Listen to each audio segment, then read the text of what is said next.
Chegando os filhos de Israel, toda a congregação, ao deserto de Zim, no primeiro mês, o povo ficou em Cádiz, e ali morreu Miriam e foi sepultada.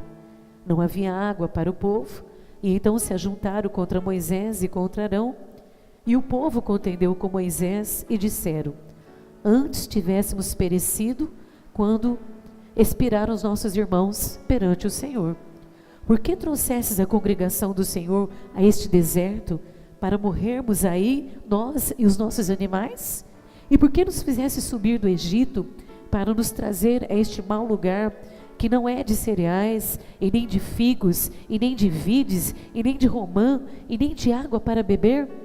E então Moisés e Arão se foram de diante do povo para a porta da tenda da congregação, e se lançaram sobre o seu rosto. E a glória do Senhor então lhe apareceu. E disse o Senhor a Moisés: toma o bordão, ajunta o povo, tu e Arão, teu irmão, e diante dele falai a rocha, e dará a sua água. Assim tirareis água da rocha, e dareis a beber à congregação e aos seus animais. E então Moisés tomou o bordão de diante do Senhor, como lhe tinha ordenado. Moisés e Arão reuniram o povo diante da rocha, e Moisés lhe disse: ouve agora, rebeldes, porventura faremos sair água desta rocha para todos vocês? E Moisés então levantou a mão e feriu a rocha 2 vezes com o seu bordão, e saíram muitas águas, e bebeu a congregação e os seus animais. Mas o Senhor disse a Moisés e Arão: visto que não crestes em mim, para me santificar diante dos filhos de Israel, por isso não farei entrar este povo na terra que lhe dei. São estas as águas de Meribá, porque os filhos de Israel contenderam com o Senhor, e o Senhor se santificou nelas. Amém? Até aqui. Desculpa o nariz entupido. Se puder apagar a luz, eu agradeço. Eu fico sempre pensando em trazer alguém para pregar de domingo, né? Gosto de trazer pessoas para pregar. Mas vou te falar uma coisa, está difícil. Não está fácil encontrar pessoas para pregar. Então, a gente fica, às vezes, preocupado da igreja pensar que só quero eu pregar, né? Mas não é, que está difícil trazer pessoas para pregar. Porque quando você tem alguém que você é bom, você tem que gastar muito também. Você tem que pagar toda a questão de viagem, mais estadia, mais oferta. E isso exige da igreja. E a igreja está lutando para se manter. Então fica difícil para mim trazer outra pessoa para pregar. Mas eu acredito que tempos melhores virão. E aí nós vamos poder trazer outras pessoas para estarem ministrando aí aos nossos corações, né? Mas a última vez que nós trouxemos o Marcelo Jamal, nós gastamos R$5.000. Avião, né? Comida e oferta e todas as coisas. Então, não é fácil, né?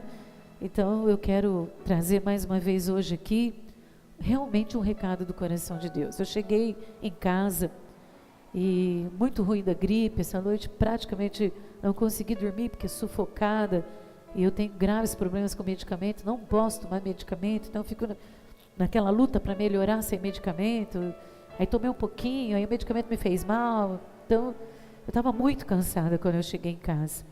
E arrumei um almoço para o Zé Carlos e eu deitei um pouquinho, e eu deitei clamando ao Senhor para que Ele pudesse falar com a igreja hoje, mais uma vez o que a igreja precisa ouvir.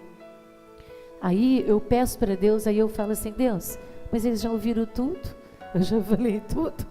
Toda semana eu falo, todo dia eu falo, todo culto eu falo. O que mais que eu tenho para falar para eles? O Senhor precisava mandar outra pessoa para falar, porque eu já falei tudo, né? Então eu falo para Deus, ao mesmo tempo que eu peço, eu já conjecturo com Deus. Já falamos tudo, né? Vamos falar outra vez? E foi quando o Espírito Santo então me trouxe esse texto para estar meditando com a igreja aqui essa noite mais uma vez. Antes de eu começar a minha pregação, eu já falei a respeito dessa incerteza espiritual na vida das pessoas. Esta insegurança das pessoas não definirem o que querem com Deus, não definirem onde querem estar, né? Não definiu o seu compromisso para com Deus. E isso é um fator, vamos dizer assim, que não é de agora, do ano 2017, do século 21. Esse texto que eu li é um texto de 4.000 anos atrás. E 4.000 anos atrás você já encontrava pessoas que não tinham certeza da obra que Deus tinha feito na vida delas, né? Talvez se eu perguntar para você aqui, você tem certeza da obra que Deus fez na sua vida? Você vai levantar a mão que você tem certeza. Mas quando você passa por situações difíceis na sua vida, a primeira coisa que gera dentro do seu coração é um sentimento de abandono de Deus, de que Deus não faz por você, de que Deus não te ama, que Deus não providencia as coisas para você, porque isso faz parte da natureza humana. A natureza humana, quando ela olha para Deus, é como se existisse uma existência assim maravilhosa quando tudo está bom, mas quando tudo está difícil é como se existisse uma separação entre quem é esse Deus e essa terra que a gente tem que viver. Porque aqui nessa terra você tem marido, mulher, filhos, trabalho, né? Tantas coisas que são humanas. E quando você passa por certos momentos da vida, de sofrimentos, de dificuldades, é como se existisse uma distância entre Deus e nós. Eu não sei se você já teve um certo momento na sua vida que deu vontade de você gritar para ver se Deus te ouve. Você já sentiu isso alguma vez? Eu já senti. Eu já passei coisa na minha vida que deu vontade de gritar para ver se Ele ouvia, porque da forma que eu estava falando, parece que Ele estava surdo.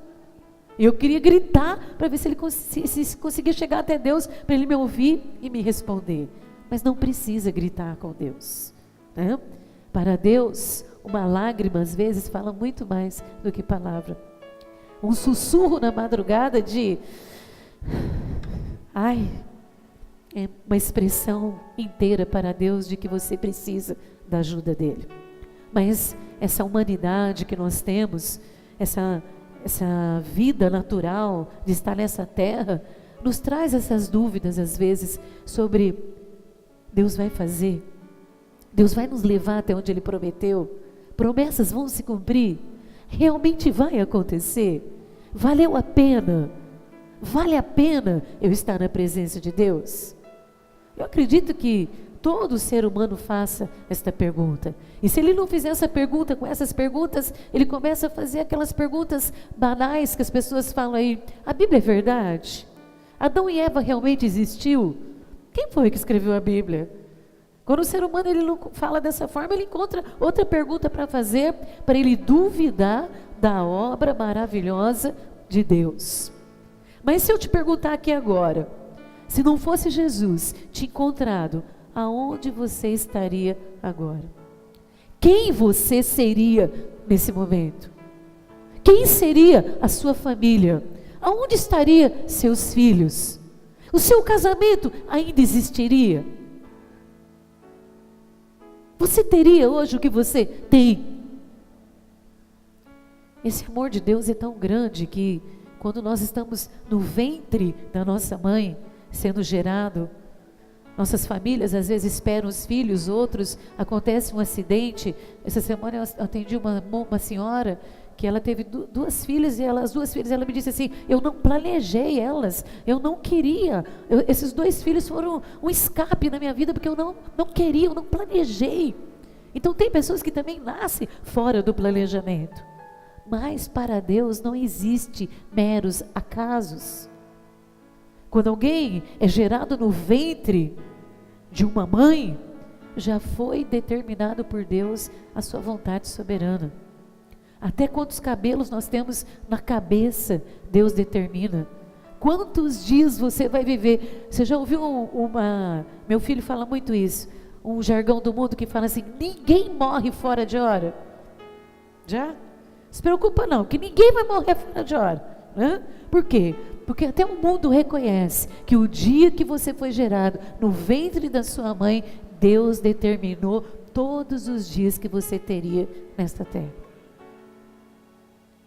Então, esse nosso relacionamento com Deus, ele fica incerto, porque você fica perguntando, né? Será que Deus vai fazer? Valeu a pena eu aceitar Jesus? Valeu a pena eu deixar algumas coisas? Valeu a pena eu mudar a minha mente? Valeu a pena eu mudar os meus conceitos? Valeu a pena eu abandonar aquele pecado? Valeu a pena eu deixar aquele vício? Valeu a pena eu fazer outras escolhas? São perguntas que todo mundo faz quando você passa por determinadas situações na sua vida e que você apresenta uma incerteza. Mas lá, quando você era uma sementinha, igual essas crianças maravilhosas que nós estamos vendo aqui na igreja, hoje eu estava vendo um grupo de jovens reunido de uma igreja e tinha poucos jovens, né? E naquele momento eu falei assim, nossa, nós também estamos com poucos jovens. Mas ao mesmo tempo o Espírito Santo começou a falar para mim, mas tem a Heloísa, tem o Lorenzo, tem o Felipe, tem a Lívia, tem o Samuel, né? Tem o Davi, tem o Marcos Vinícius, tem o outro Davi. Aí o Senhor falou assim, daqui uns dias essa igreja, a filha da Eloane, os meninos, daqui um dia essa igreja vai ter tantos jovens que vai ter mais jovem do que velho. Eu aplaudi a Jesus se eu fosse você. Oh, glória! Tem os filhos que ainda vão vir. Vai chegar uma hora que os filhos da Luciane vão estar aqui tocando. O Felipe vai estar tocando bateria. Vai chegar uma hora que essas crianças serão o futuro desta igreja. Eu falo, fica tudo arrepiado. Então, às vezes as pessoas ficam querendo colocar no quadradinho essa escolha de Deus, esse chamado de Deus. Valeu a pena. Mas quando você estava lá no ventre da sua mãe, todas essas crianças que nasceram, Deus determinou a nossa salvação. Deus determinou essa caminhada com Ele. Deus determinou a nossa intimidade com Ele. Deus determinou nos conduzir pela vida até chegar onde Ele tem prometido para nós. Jesus, com o seu ministério terreno, chegou um determinado momento que ele disse assim, olha, eu quero dizer uma coisa para vocês, no mundo vocês vão ter dificuldades, mas sabe por que eu vim? Eu vim para vencer o mundo. Sabe por que nós estamos aqui hoje? Porque Jesus venceu o mundo por nós, senão nenhum de nós estaria aqui, Então essa chamada, essa escolha, Deus nos tirar do pecado, Deus nos tirar dos vícios, Deus nos tirar da vida aí, que poderia hoje ter muitos mortos, que poderiam muitos hoje estarem aí nas drogas, que poderiam muitos estar nas homossexualidade, que muitos poderiam estar nas perversões, que muitos poderiam estar vivendo os desvios da vida. Deus nos chamou, Ele escolheu, Ele tirou de um lugar para trazer para outro lugar. Ele tirou de um caminho e colocou em outro caminho. A Bíblia diz que Deus tirou das trevas e trouxe para luz. E quando Deus está na nossa vida, até quando as trevas querem vir, Ele as torna em luz. Estar aqui hoje não é simplesmente uma saidinha de casa para cumprir um compromisso religioso, porque isso é religiosidade. Religiosidade está assim, irmãos. Tem muitas igrejas pelas praças aí, de pessoas cumprindo ritual dogmático, religioso, e fala para as pessoas, eu fui tal hoje. Estar aqui hoje não é cumprir um compromisso religioso, mas estar aqui é renovar a nossa fé, a nossa esperança, encher o nosso coração da certeza que é uma escolha adequada e que todas essas dificuldades da vida já foram vencidas em Jesus e que nós vamos chegar no lugar que Ele prometeu para cada um de nós.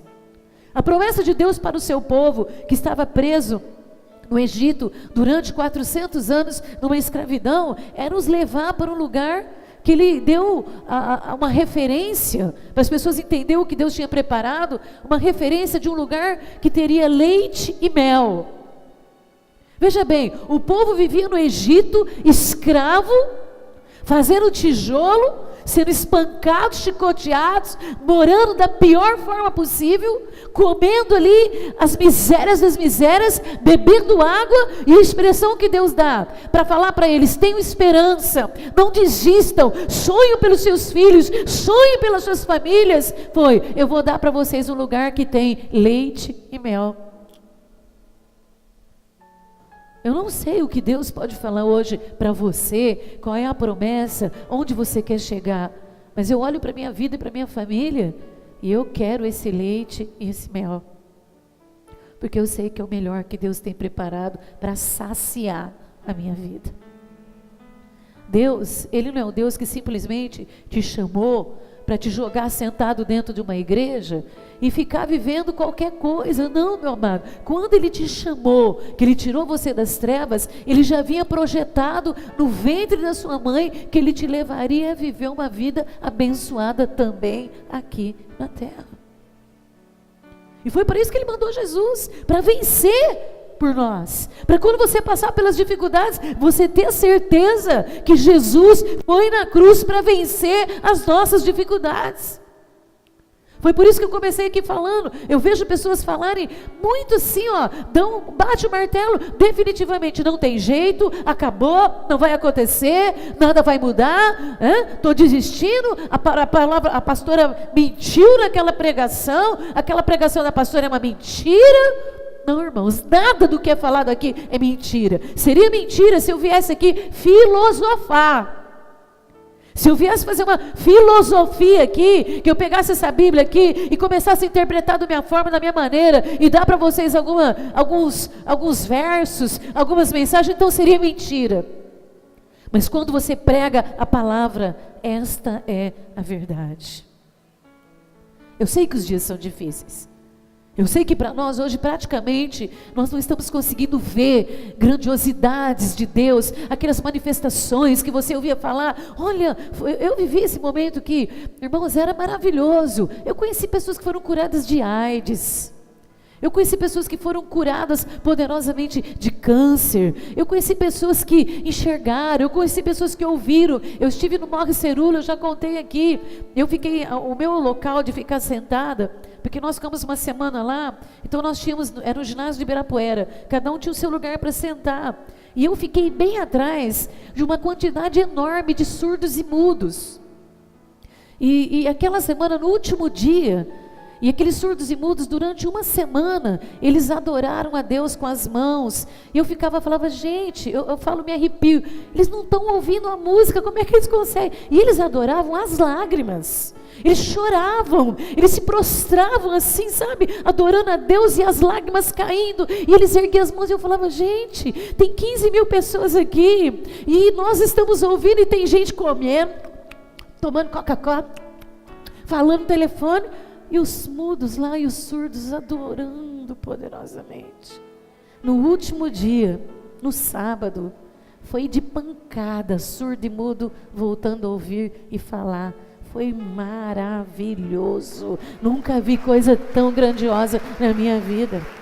Eu fico arrepiada porque eu estava lá, os meus olhos viram, eu contemplei aquilo e eu sei o que Deus pode fazer. Mas parece que nesses últimos dias nós não estamos vendo mais esses moveres. Você quase não escuta testemunho, você quase não ouve falar assim, você ouviu falar que o fulano ficou curado? Então eu fico diante de Deus batalhando, Deus, eu quero ver essa cura. Deus, eu quero ver essa resposta. Deus, o teu povo precisa ver milagre. Deus, o Senhor precisa se levantar com o poder para que a igreja reconheça os milagres. As pessoas vão deixar de acreditar em ti. E eu estou brigando com Deus todo dia, brigando no modo de falar, porque eu respeito e reverencio acima de todas as coisas na minha vida.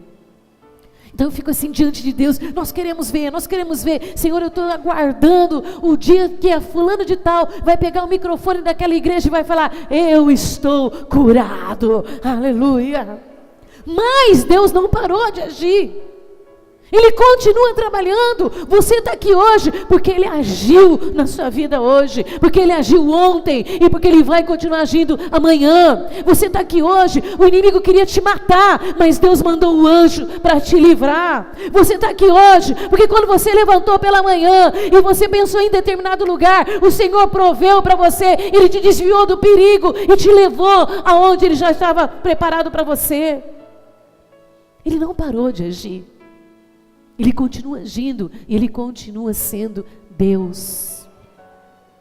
Vir para uma igreja, meu amado, não é vir aqui para sentir cócegas espirituais, mas é vir para ser alimentado por uma força chamada fé, de que o Deus que começou uma obra boa na sua vida, Ele é poderoso para completar. Aleluia! Oh glória! Aleluia! Ele não desiste no meio do caminho, Ele não para a sua obra, porque encontra-se dificuldade no meio dessa trajetória. Tem um lugar que emana leite e mel para o povo de Deus. Então, trazer esse texto aqui hoje tão conhecido, um texto tão pregado, por que novamente? Por que Deus está falando isso? Porque não só eu como pastor, e não só os outros pastores que são sérios, porque está cheio de pastor lobo, me desculpa, mas está cheio de pastor lobo.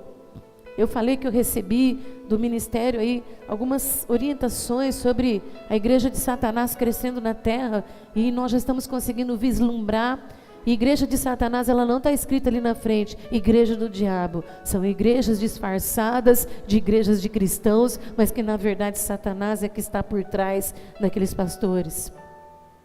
Mas todos os pastores que são sérios estão preocupados em ver suas ovelhas se desviando do rebanho do Senhor. Todos os pastores que amam a sua igreja, que amam as pessoas, que amam a salvação, todos os pastores que lutaram, que deram suas vidas por amor às pessoas, estão preocupados em as pessoas permanecerem firmes na presença de Deus. Porque a Bíblia diz que nos últimos dias os eleitos de Deus poderão ser enganados. Sabe quando as pessoas são enganadas? Quando elas estão passando por sofrimentos e por lutas, que elas não conseguem encontrar suas respostas, então qualquer coisa engana. Quando o povo de Israel saiu do deserto, saiu do Egito, foi para o deserto. E o deserto, irmãos, vocês podem consultar isso, se você nunca ouviu falar, mas eu acredito que todas as pessoas já ouviram falar. Você assiste filmes, você vê na televisão, em documentários. O deserto é um lugar de total desorientação. Ninguém chega ali na esquina e diz, eu vou mais 5 quarteirão para chegar em tal lugar no deserto. Não existe isso. Quando alguém entra no deserto, a primeira coisa que acontece é desorientação. O deserto não é um lugar que uma pessoa consegue ter referência de caminhar. E é um local totalmente solitário. O deserto é um lugar em que quem passa por ele só encontra uma coisa, desespero. E nós, seres humanos, muitas vezes passamos por alguns desertos também. Não indo lá no deserto do Saara, não indo lá para aquele local, mas nas situações que nós enfrentamos na vida. Muitos de nós às vezes passamos por situações na vida que são verdadeiros desertos, que você não sentiu o calor escaldante lá de 70 graus do deserto, nem o vento forte que tem. Um dia, não sei se vocês viram um vídeo que passou aí na internet, que tinha rio de areia no deserto. Quem chegou a ver isso? Você já viu um rio descendo assim forte, com correnteza? Mostraram rios de areia no deserto, igual correnteza, descendo assim como rio. Não sei se vocês viram isso pela internet. Eu fiquei assustada quando eu vi aquilo. Eu pensei, meu Deus, quem tiver no lugar desse, descer um rio de areia, não sobra nada.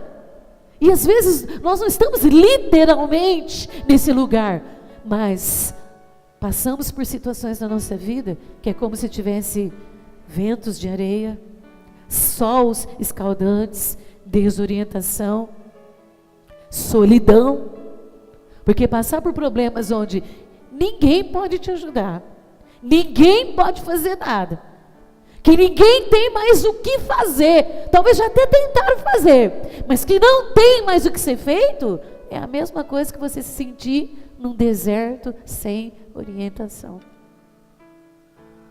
E quando as pessoas passam por essas situações, precisam vigiar muito para não colocar em descrédito a sua fé, para não deixar Deus em uma situação de que o Deus que te chamou, para que serviu você ter vindo? Eu já ouvi gente falar para mim, porque quando eu não era crente, eu não tinha essas lutas. Eu vou voltar para o ismo tal, porque lá eu não passava por isso. Eu não vou mais na igreja, porque eu orei e não aconteceu. Aquela pregação era mentirosa. Não, meu amado. Quando você passa por um deserto, não é a hora de você descrer no seu Deus, mas é hora de você confiar que o único que pode te tirar do deserto é o Deus que te chamou das trevas e te trouxe para a maravilhosa luz. Esse é o teu Deus. Isso é crer, isso é acreditar, isso é permanecer firme. E se Deus está falando assim hoje, pode ser que você passe pelo deserto amanhã. Se Deus está falando aqui hoje, pode ser que Deus já esteja te preparando para que amanhã você não desista de acreditar no Deus que você serve. Eu vou cobrar da igreja, vocês não estão compartilhando as pregações, e esta pregação precisa ser compartilhada. Tem muito crente que talvez hoje esteja sentado numa igreja e que não está ouvindo o que você está ouvindo aqui hoje, e Deus quer falar com a sua igreja.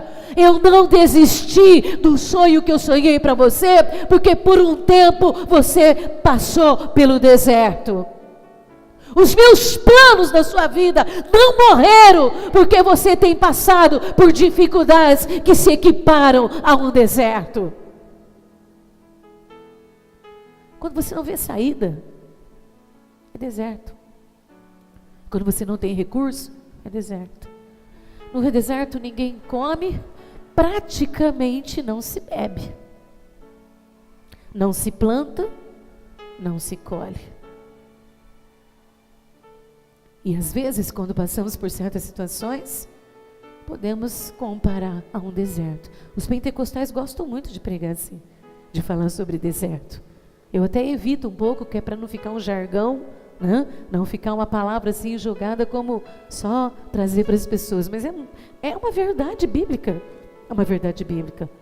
E quando esse povo saiu do Egito e foi para o deserto, eles viram a provisão de Deus. Como sempre, eu tenho que acelerar muito a minha pregação. Mas eu vou dizer uma coisa para você. Está cheio de gente cobrando de mim, mas que não tem a coragem de sentar na internet e clicar o dedinho na pregação para ouvir o que Deus quer falar. Mas tem coragem de ir para o Facebook, falar mal, ver coisa errada, postar coisa, ostentar. Aí tem coragem. Mas fazer um clique para ouvir o que Deus falou, não tem. Hã? Me desculpa, mas essa é a verdade. Assim de gente. Se eu não tirasse o som da minha casa, a gente não dormia, não comia, não tomava banho, porque é 24 horas a gente ligando. Porque as pessoas querem respostas, mas não querem ouvir o que Deus tem para falar. Porque ouvir o que Deus tem para falar faz com que a gente pense e que tome atitudes. E o povo estava ali no deserto, já tinham passado por algumas circunstâncias de ver Deus agir. Deus os tirou do Egito com mão forte, endureceu o coração de Faraó. Quando o Faraó e o exército veio atrás, Deus abriu o mar, ele estava presente e o povo passou. E depois o povo começou a andar na caminhada, a provisão estava ali. E eles ainda não acreditavam na providência divina.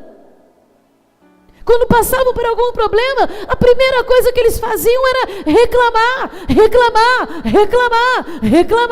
Valeu a pena? Por que eu saí do Egito? Eu devia ter ficado lá.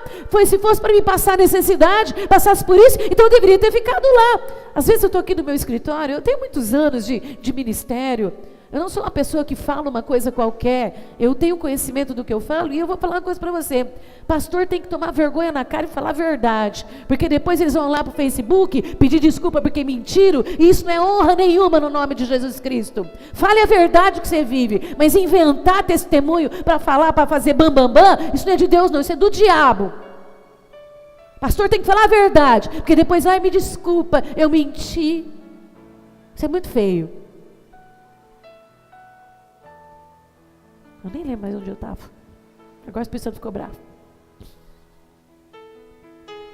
Mas eu vivi o suficiente já na minha vida para falar para você que o Deus que fez uma obra ontem, Ele não vai deixar de fazer ela hoje e nem amanhã. Que um Deus que um dia agiu na sua vida, Ele não desistiu de você. Ele não fechou os olhos para você. Ele começou uma obra e Ele vai concluir aquilo que Ele determinou. As pessoas ficam querendo colocar a mão nas coisas para poder apressar, para tentar resolver. Eu me lembro anos atrás, aí, quando o Zé Carlos estava doente, eu pegando esse caminho para ir orar no sítio lá de madrugada. Fiz 4 anos de campanha para o Zé Carlos ser curado, e chuva, e doente, e sol. Eu ia todo dia, eu pregava, saía da cristã presbiteriana, eu saía por trás de um muro assim, montava no meu carrinho, não conversava com ninguém, pesava 39 quilos, montava no meu carro, eu ia para o sítio orar. E um dia eu estava dirigindo meu carro e falando: Deus, eu dou uma semana para o Senhor fazer. Uma semana. Se o Senhor não colocar a sua mão, eu vou colocar a minha mão. Cheguei lá, todo mundo esperando para orar. Bota todo mundo joelho no chão.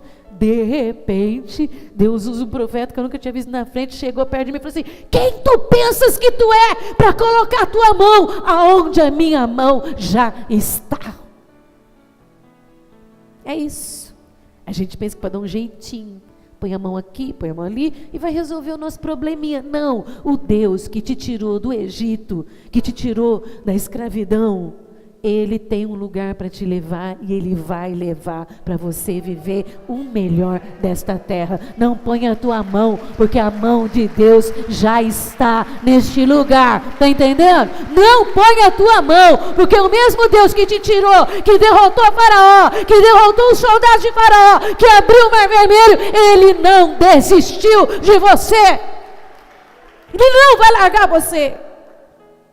E as pessoas, quando chegaram ali, num determinado momento, que faltou água, eles começaram a fazer essas perguntas: para quê? Valeu a pena?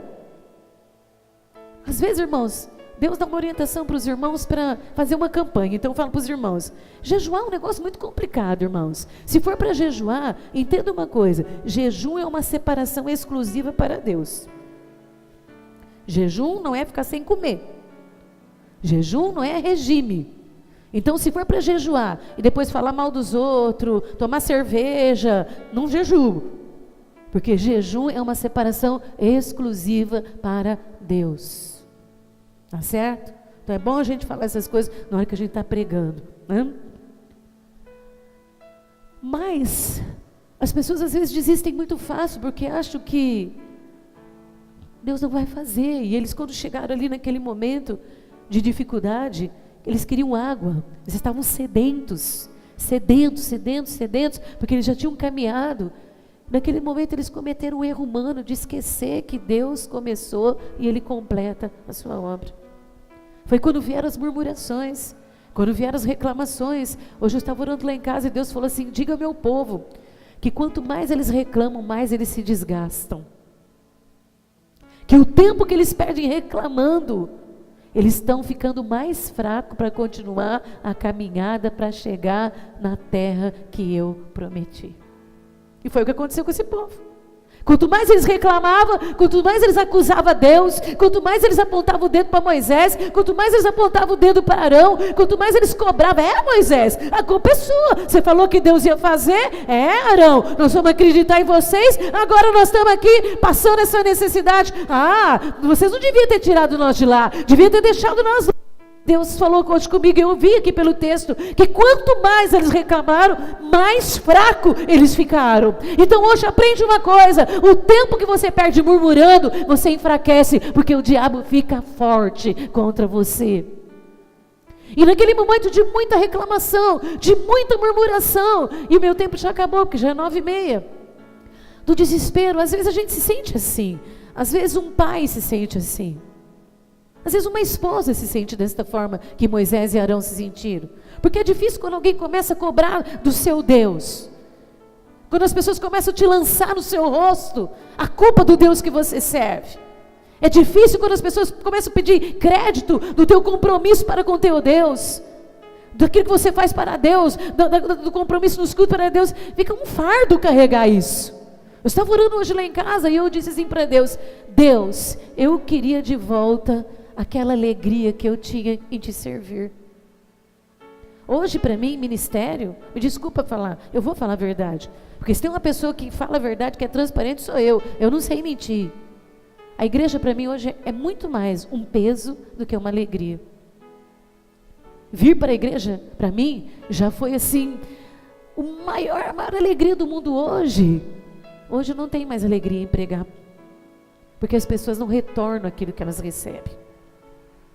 As pessoas hoje não recebem e levam aquilo como grandeza de Deus. Não, as pessoas ficam de caras amarradas, caras emburradas, simplesmente nos deixam aqui como nada, simplesmente saem e vão para lugares que nunca conheceram ninguém, gente que nunca fez nada por eles, não levam nada, simplesmente nos dão as costas, difamam o nosso nome, fazem tudo para denegrir a nossa imagem, nos entristece. Então eu vou dizer para você, servir a Deus hoje é um fardo. Não deveria ser, deveria ser alegria. Mas cada vez eu me sinto mais triste em servir a Deus. Eu não vou desistir, mas eu não vou mentir para você que a minha vontade era desistir. Agora você imagina Moisés e Arão ali no deserto, com milhares de homens, mulheres, crianças e animais sedentos, reclamando no momento de dificuldade. E as pessoas lançando sobre eles a culpa, a cobrança, a exigência, reclamando. E quando as pessoas reclamam, é porque elas estão sedentas, é porque elas estão necessitadas, porque elas precisam ser saciadas da sua sede, da sua necessidade, que talvez é um problema familiar, talvez é um problema financeiro, talvez é um problema físico, eu não sei, mas quando as pessoas reclamam é porque elas estão sedentas, e elas não conseguem encontrar aquilo que pode saciar a sua sede. Então é mais fácil culpar. E nós temos pais carregando fardos. Nós temos mães carregando fardos. Nós temos esposas carregando fardos. Nós temos maridos carregando fardos. Nós temos líderes carregando fardos. Por causa da murmuração das pessoas. Moisés e Arão tomaram uma atitude. A Bíblia diz que eles se ausentaram. Saíram de perto da murmuração, saíram de perto da reclamação. De vez em quando, eu tenho meus momentos de profunda assim, isolamento. Mas não é um isolamento social, não é um isolamento de pessoas, da família. É um isolamento para Deus. Que é aquele momento que você precisa sair de perto daquilo que só cobra, exige, joga na cara, né?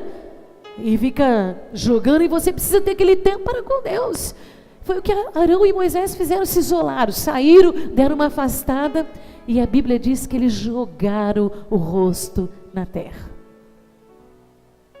Lá no livro de Lamentações, no capítulo de número 3, Jeremias fala assim: põe a sua boca no pó, talvez ainda dê tempo de Deus fazer por você. Põe a tua boca no pó. Quando você pensa em boca no pó, você pensa alguém comendo areia. Mas não é, é você descendo, se humilhando, se encurvando, se colocando diante da grandeza desse Deus, do poder desse Deus, e dizendo: eu não sei o que fazer, estamos sedentos, necessitados, e não conseguimos encontrar a água que resolva o nosso problema. Oraram, chamaram, clamaram, apresentaram diante de Deus, intercederam, porque Moisés intercedia por aquele povo. Deixa eu fazer uma pergunta aqui. Agora eu vou perguntar: tem gente sedenta aqui dentro hoje? Não tem? Tem gente querendo encontrar água para satisfazer. Tem gente querendo encontrar o lugar para poder trazer aquilo que precisa para solucionar o seu problema. Tem ou não tem? Tem. Tem sim. Tem gente aqui que precisa interceder pela sede da sua família. Pela sede que representa as necessidades daqueles que você ama. Tem ou não tem? Moisés e Arão foram para lá e chegaram perante Deus, e chegaram no mais alto e o mais poderoso, da intimidade com Deus, e falaram com Deus. E quando eles estavam ali clamando, suplicando, chorando, apresentando as murmurações, apresentando o clamor, apresentando as dores, apresentando as tristezas, as humilhações, porque você acha que foi fácil para Moisés e Arão ouvir as pessoas falar assim: por que vocês tiraram a gente de lá? Cadê esse Deus? É o mesmo que você passa, que eu passo, que as pessoas exigem de nós na nossa fé. Irmãos, eu vou falar aqui o que eu já falei várias vezes. Profissionalmente e pastoralmente e como mãe, eu nunca vi uma época de filhos maduros dar tanto problema para os pais como nós estamos vivendo nos últimos dias. Nunca vi. É assustador, é assombroso. Pais hoje estão desesperados pelas atitudes dos seus filhos. E o que nós podemos fazer, meu amado? Se não colocar a boca no pó e chorar, e clamar, e interceder, e falar: Deus, traz a mina da onde pode sair água para poder matar a minha sede de ver a minha família abençoada. Foi o que Moisés e Arão fizeram. Choraram perante Deus, clamaram perante Deus. O Senhor falou assim: Moisés, deixa eu falar uma coisa para você. Tem uma rocha lá. Não tinha água, mas tinha uma rocha. Você ouviu?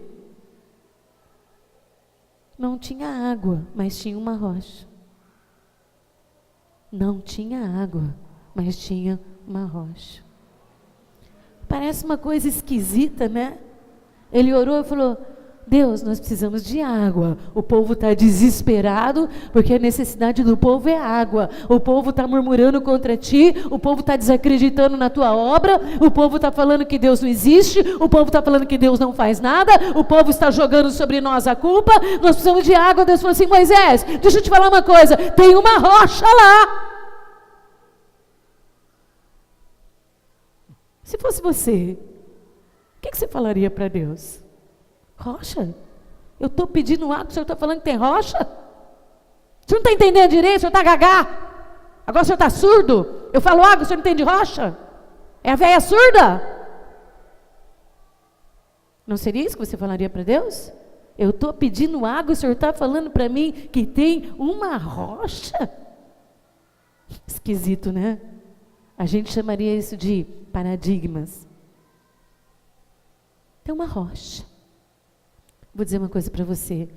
Pode não ter água, mas o que tiver vai ser suficiente para Deus fazer jorrar água. Eu aplaudia Jesus se eu fosse você. Não tem água lá, mas tem uma rocha. Não tem água lá, mas tem uma rocha. Aplaude mais, meu amado. Não tem água lá, mas tem alguma coisa que é possível que eu faça o impossível se transformar em possível. Aplaudia mais, porque tem uma rocha lá.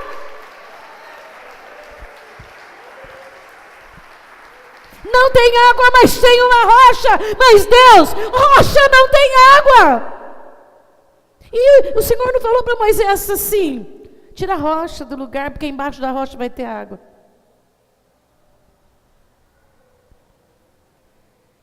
Antes, o Espírito Santo está mandando eu falar, eu preciso falar. Eu quero começar a correr, e o Espírito Santo não deixa correr. Antes de Deus falar, eles foram visitados pela glória de Deus. A Shekinah de Deus envolveu o lugar que eles estavam com o rosto no pó, boca na terra. Está ouvindo? Deus está mandando dizer: traga a minha presença naquele lugar e você vai ver eu tirar água da rocha.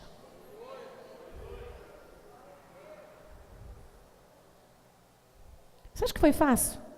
Se afastar da congregação, se isolar, confusão, briga, discussão. Eu estava falando aqui hoje de manhã, as pessoas só falam gritando. Não existe mais conversas amáveis, doces. Aí eu fico assombrada, porque eu não estou acostumada com isso, né? Eu fiquei, até comentei do Guilherme hoje aqui de manhã 2 vezes. O Guilherme falando: eu vou explodir. Falando igualzinho o pai e a mãe dele. Mesma coisa. Vou explodir por dentro. Estou petudinho. Vou explodir. Ele estava comendo um quibe na mesa, não, no sofá. E eu achei que ele não ia comer mais. Tirei o quibe e levei para a cozinha. Daqui a pouco ele gritou: cadê meu quibe? Eu falei: a vovó trouxe para a cozinha. Esquece, esquece, esquece. 4 anos. Esquece. 4 anos. As pessoas hoje só falam assim, né? Gritado, só responde com, né? Grosseria, com ataques. Você imagina Moisés e Arão ouvindo um monte de crente falando: esquece. Vou explodir por dentro.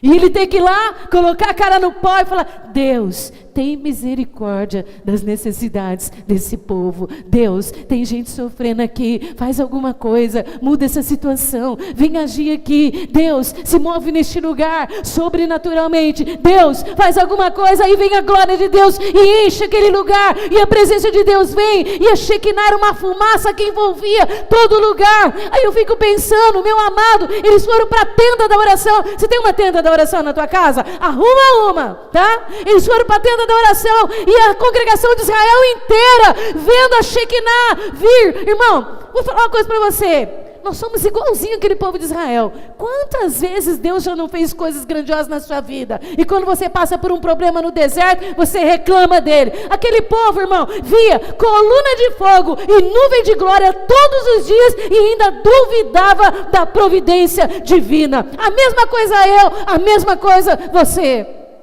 Eu fiquei imaginando quando a glória encheu aquele lugar, aqueles, vou falar a palavra aqui, tá bom? Não se assusta comigo não, os bocudos, né? Vocês sabem quem é os bocudos, né? Os que falam demais. Deus está lá. Não devia ter falado. Ih, falei antes da hora. Que vergonha. Deus está lá. Deus está lá. Deus estava falando, e a nação de Israel sabia que Deus ia trazer a resposta para os seus problemas. Deus falou assim: não tem água, mas tem uma rocha. Pega essa vara que está nas suas mãos, bate na rocha, que a água vai sair dela. Amém? Aquela vara era o símbolo do chamado de Moisés. Quando ele foi chamado por Deus para dirigir o povo de Israel, ele tentou dar umas quebradinhas: sou gago, minha fala não é boa. Deus falou assim: você vai, então, pega esse cajado aqui, que você vai conduzir. Então aquela vara representava o seu chamado, representava a sua convocação para conduzir um povo para chegar na promessa de Deus. Hoje, o que você tem, meu amado, é um instrumento chamado fé. E se você quiser hoje, você pode bater no lugar que não tem água, que tem uma rocha, pela fé, e você vai ver jorrar a água da vitória, em nome do Senhor dos Exércitos. Eu aplaudia Jesus se eu fosse você. Ele feriu a rocha, e quando ele feriu a rocha, a água jorrou em abundância para saciar todas as necessidades daquele povo. Aplaude mais, porque está jorrando água aqui neste lugar hoje. O cajado chamado fé está batendo na rocha, e o milagre está acontecendo. Não tem água, tem rocha, mas o impossível se transforma em possível quando Deus está falando. Pode aplaudir mais. O impossível se transforma em possível quando Deus está falando.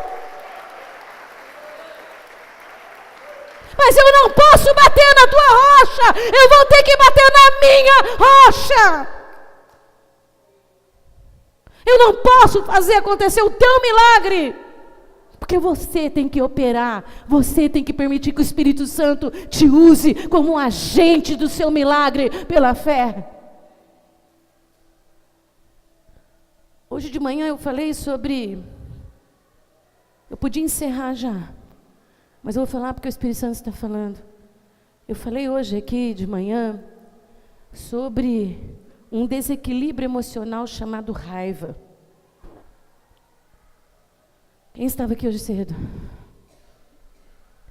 Eu falei sobre um desequilíbrio emocional chamado ira, que é quando acontece alguma coisa que te tira do eixo, que te tira daquilo que a gente fala: você me tirou do sério.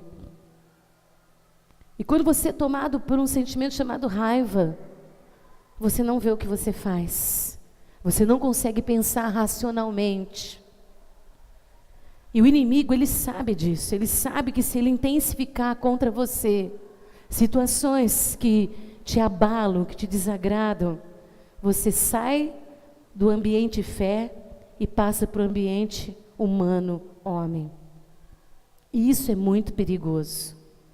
Quando Deus falou com Moisés, você bate na rocha, que não tem água, mas tem uma rocha, e da rocha eu vou fazer sair água, ele foi totalmente, depois de todo aquele processo de glória, de adoração, de oração, de intercessão, de se humilhar perante Deus, ele cometeu um erro gravíssimo, porque ele foi tomado por um desequilíbrio emocional chamado raiva. Eu não precisava falar isso aqui, mas eu estou falando que o Espírito Santo está mandando falar. Era para ele apenas bater na rocha, que era o suficiente para que o milagre acontecesse. A Bíblia diz que ele feriu a rocha. Preste muita atenção nisso. Ele bateu 2 vezes na rocha, porque ele estava dominado por um sentimento de desequilíbrio emocional chamado raiva. Aquela atitude de Moisés e de Arão fez com que eles perdessem, a oportunidade de entrar na terra prometida. Por aquela atitude de ferir a rocha, nunca puderam ver com os olhos ou colocar os pés na promessa de Deus. Se você ler, Moisés morreu e Arão morreu antes de entrar na terra prometida. Não permita que a cobrança, que a exigência, que a acusação, que o sentimento de culpa, de mágoa, de rancor, de ressentimento te faça ferir a rocha. Faça com que isso seja abolido da sua vida. Tome uma atitude de fé. Toque na rocha, porque o milagre vai acontecer. Amém? Você pode aplaudir a Jesus, porque Ele é digno. Pessoal do louvor, digno de honra, digno de glória, digno de louvor, digno de toda a nossa adoração. Ele é santo, santo. Bate na rocha aí, meu amado. Bate na rocha. Tem a tua escolha, tem a fé, tem o teu chamado, tem a promessa, tem o lugar que mana leite e mel, tem a terra prometida e você vai chegar lá. Não precisa murmurar, não se desgasta, não perca tempo. Boca no pó, porque ainda dá tempo de Deus fazer esta obra. Amém? Fique de pé e vamos viver o milagre na nossa vida. Aleluia, aleluia. Não deixe as pessoas te tirarem do eixo, duvidarem do poder do seu Deus, porque se Ele falou, Ele faz, porque Ele não é homem para mentir, nem filho do homem para se arrepender. Moisés falou: vocês estão duvidando que eu vou tirar a água daqui? Vocês não estão acreditando que o Deus que eu sirvo, Ele vai tirar água daqui? Desnecessário, ele não precisava ter falado daquela forma. Era somente ter uma atitude de fé. Era suficiente para calar a boca de toda a nação de Israel e todos declararem: existe Deus neste lugar. Amém? Você não precisa provar nada para ninguém. Está ouvindo o que eu estou falando? Você não precisa provar nada para ninguém. Nada! Uma atitude é suficiente para que Deus venha prover na sua necessidade. Eu vou te falar uma coisa para você. Eu não li essa pregação em lugar nenhum. Eu até tento, até digito alguma coisa lá, mas eu não consigo. Essa pregação ela veio do trono de Deus. E eu tenho certeza que o que Deus quer falar aqui hoje é: o impossível se transforma em possível. Se não tiver nada, se não tiver o que você precisa, mas se tiver uma rocha, da rocha Ele faz a água aparecer. Amém? Creia no teu Deus e não desista da sua fé. Aleluia, aleluia. Para encerrar, até o fim, eles que escolheram as músicas, não fui eu não, tá? Olha aqui a jesuicidência acontecendo aqui. Até o fim. Anjos vão cantar para nós aqui hoje. Vá até o fim. Ô glória! Nem eu sabia que era essa música, já nem lembrava mais. Aleluia. Glórias a teu nome, Senhor.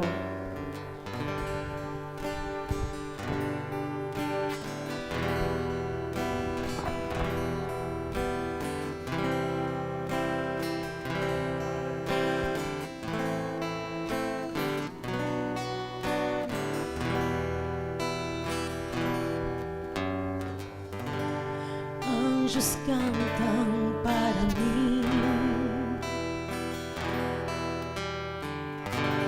vão dizendo: vá até o fim. O caminho é tão longo, Aleluia. mas eu tenho que prosseguir até o fim. Até o fim. Até o fim. Oh, glória. Até o fim. Não cante não, ore essa música. Ore para você mesmo. Fale para você Até mesmo. o fim. Não desista de nada, não desista. A esperança quase acabou, E você? mas eu não desisto de lutar, Oh, glória. Agora eu tô ouvindo aqui. pois eu ouço uma voz. Não é o fim de nada. Deus está no controle.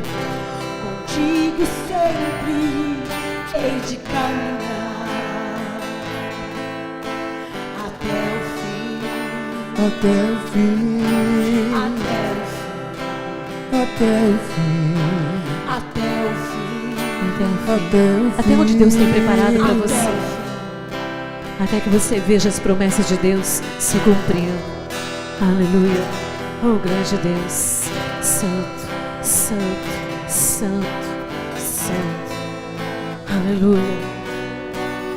Aleluia.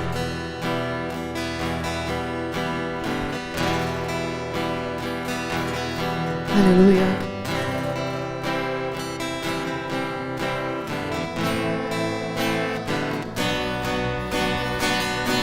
Até o fim. Até o fim, sempre resistindo ao mal, se entregar jamais. Até o fim, até o fim, sempre tendo que lutar, eu devo caminhar até o fim. Aleluia. Até o fim, sempre resistindo ao mal, se entregar jamais. Até o fim, até o fim, sempre tendo que lutar, eu devo caminhar. Ouviu isso? É mais um recado de Deus para você. Caminha, não pare. Ainda que seja um deserto, tenha terra prometida. Ainda que tenha sede, Ele sacia a tua sede. Seja qual for a sua necessidade, seja emocional, seja qual for ela, eu não posso dizer todas aqui agora. Ele vai saciar a tua sede. Ele vai fazer o milagre acontecer. Caminhe, vá em frente, não desista.